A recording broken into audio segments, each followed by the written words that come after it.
We've got the North on this week's episode of the WrestleTalk Podcast Show. And you know me, Adam. I am a bit of a TNA mark. I'm a bit of an Impact Wrestling mark. It was the company that I was obsessed with back in 2004 to like 2010. I was all in on that company. Actually, even beyond that, like with the move to Spike and the Monday Night War that they had, which was ill advised, really, in hindsight. But I was really into it, and I think actually in the last few years they've made some great strides. I think Don Callis and Scott Demore have been doing some amazing work with that company and really bringing it back to the standard that they once had. And I do think outside of WWE, they've got one of the best women's division in the world. But we thought we'd, because we've got the North on, we thought we'd talk about some of the great moments from TNA's history, from Impact's history. What are some of your favorite matches from their past? So I started like way back in What Culture times. I started watching the weekly pay-per-views. So, Wow. but like even back then, like you could see the seeds of the X division with like Amazing Red and Christopher Sabin. Like some of those, like I'm always gonna be like when looking at TNA, like I was never kind of hugely into it, but like some of the matches I've sought out have just been like so work rate based. Like obviously you've got the triple threat with AJ Styles, Christopher Daniels, and Samoa Joe, which absolutely just breezes past. It's such a brilliant match. But yeah, just some of the kind of the X Division stuff, like stuff with Black Machismo, Sonjay Dutt, yeah, like the Motor City Machine Guns, whenever they are involved. Like I was always I like old fashioned WCW. You've got your dudes on top who put butts in the seats, and then you have this amazing undercard of innovative, fast paced action. I was always much more of an X Division guy. Yeah, I think that you and a lot of people that were watching the shows that but they were really tuning in for the X Division and that Unbreakable 2005 match that you talk about there. Samoa Joe, AJ Styles, and Christopher Daniels. It was such a landmark moment for the X Division because they main evented the pay per view. They were over the world title match between Raven and Rhino because the X Division was so hot, and it's kind of testament to TNA and Impact. They go through times where their world title isn't actually the most important thing. It's not the most over thing on the show. Their women's division was so over for a period of time that they nearly created a whole new show. Like they were going to have a whole separate show that was just for their women's division because it was so stacked.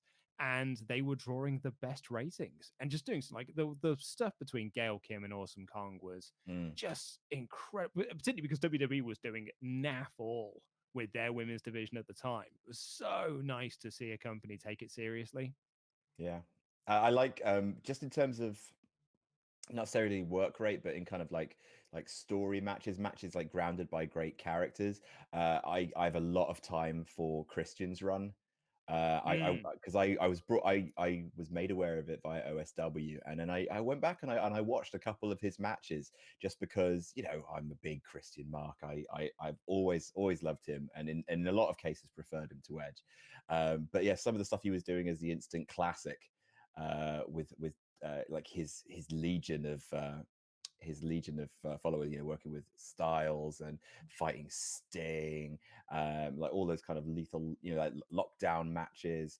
I loved it. Like it's incredibly messy, very overbooked, full of insanity, abyss all over the place.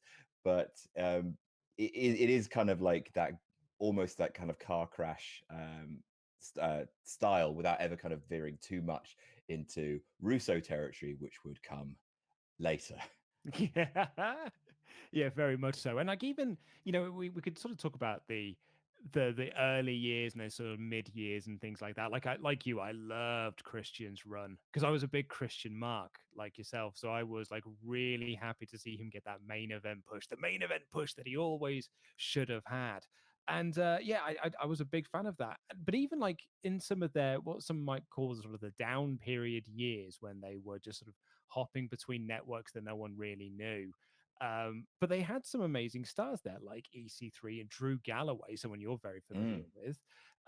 Matt Hardy, the broken Matt Hardy stuff, that all came through from that period of TNA and Impact Wrestling. So like they've always had consistently really, really good stuff, even when no one's particularly hot on the product.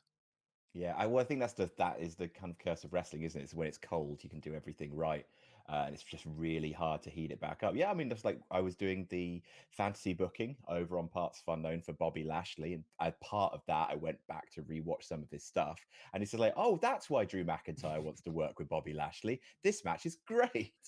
Like, yeah, Yeah. some of the stuff they had, like him, yeah, just collecting all the belts. Like Bobby Lashley was really like. There's an element of kind of like hands off in kind of like later 2010s Impact, which we just like, we're just lucky to be still alive. So we're gonna, try and let our talent just go out there and wrestle quick, please. But yeah, like, it did create some really good stuff. The last match I wanted to give a shout out to from like my particular favorite series, because it was just so, this was like pure dream match for me. And it was when Kurt Angle came in. And I know, like, Angle came in with a lot of problems. He was released by WWE for a reason. And, TNA had their critics for bringing him in. And I was a bit on the fence. I was like, oh, I don't know if this is a good idea. And then when he had that angle with Samoa Joe, where the headbutts him, and Samoa Joe comes up with the blood down his face, and then a wicked series of matches, like, I don't care actually. Like the fan in me is just really happy. And Mm. yet, like, I just thought they had incredible matches together.